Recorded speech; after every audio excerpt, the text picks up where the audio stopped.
I'm Mindy from Cute Girls Hairstyles, and Cam's here helping me today. Hi guys! And we are going to show you what we're calling the Rick Rack braid. Honestly, it doesn't get much easier than this braid. It's really simple. Even the dads out there can do this one. It's really basic, but you're gonna love it because it comes out looking like this really cool Rick Rack. Do you guys remember what Rick Rack is? All of you? Like the lace that kind of goes up, down, up, down, up, down?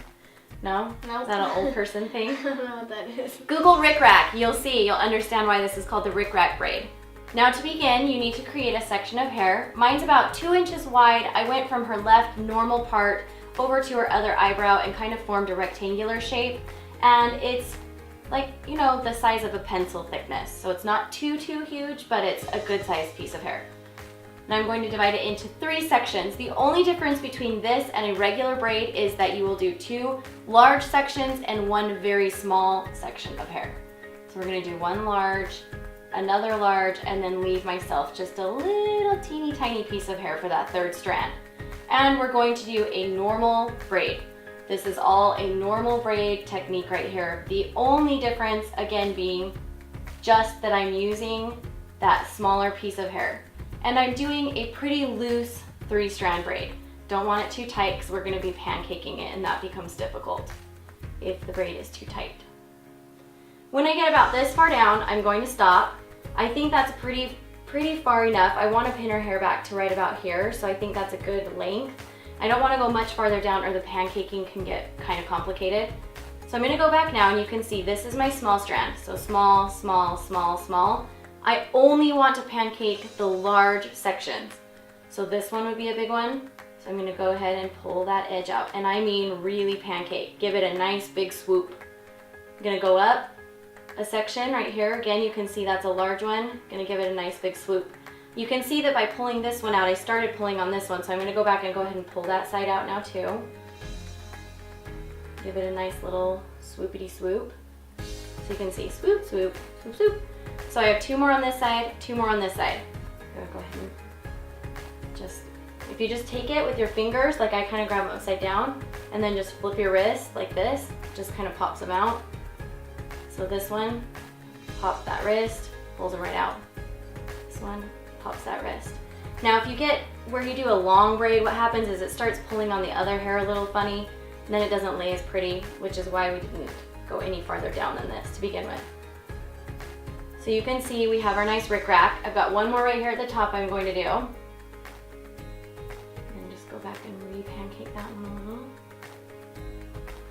And ta-da! We have our nice, beautiful Rick Rack shapes. I'm not going to do that very top one just because it leaves kind of a funny bump on the top of her head, so I like it to lay flat. So you can finish this off with an elastic, or if you prefer to just use bobby pins, that's fine too, whatever your preference is. Sometimes I use an elastic, then bobby pin, and then remove the elastic just because the elastic gives a little stability while I bobby pin. Any of those options work. Just make sure you're kind of maintaining the shape of those Rick Rack pieces. These bottom ones are mostly not going to show. Now I'm going to pull it back. You can see I left some of the hair down so that she still has like a little more grown up look. I'm just going to go to the very back of her head, kind of right at the base of her skull. And I'm gonna just find a little spot and tuck this in and grab a couple bobby pins.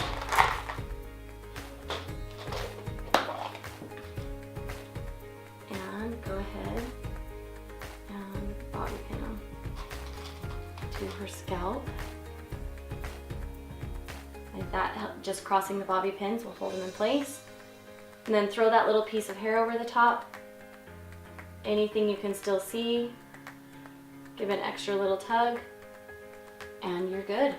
You have this fun little accent braid that looks very different, but is really not that different. Okay, let's do the final spin. And back around. Camry's hair is really long, but you could certainly do this hairstyle in even shoulder length hair would work. You just have to have enough to do that little braid on the side, and you're good. Now, if you guys have not seen it, be sure to go check out this video I'll put right here. It's from Brooklyn and Bailey's channel. It's their parody video that they collabed with Studio C. It's hilarious. I'm in it. Oh yes, she plays a mean girl in it. A mean girl? Aren't you one of the ones, the campers that's kind of mean? I guess. Yeah, so they did a spoof kind of like Parent Trap, and then on Studio C's channel they did a spoof of Prom. So they're both hysterical, and we had a great time filming them. Yes, lots and lots and lots of laughs. So be sure to check them out. The link will be in the description box below too if you need it there. And be sure to give us a thumbs up. We love your thumbs up, so if you love us, give us the thumbs up to let us know, and we'll see you guys next Sunday. Bye, you guys. Bye. It's you, only you, only you. Sing like you know it's true. Only you can decide if you see this through. 'Cause you can do anything. Yeah, you can do anything. Put your hand down. Hey, what's her name? Okay. Camry, what's your last name? What's your last name? Do one in here. No, Camry Nice. Camry McKnight, huh? See you. Peekaboo. Baby boo.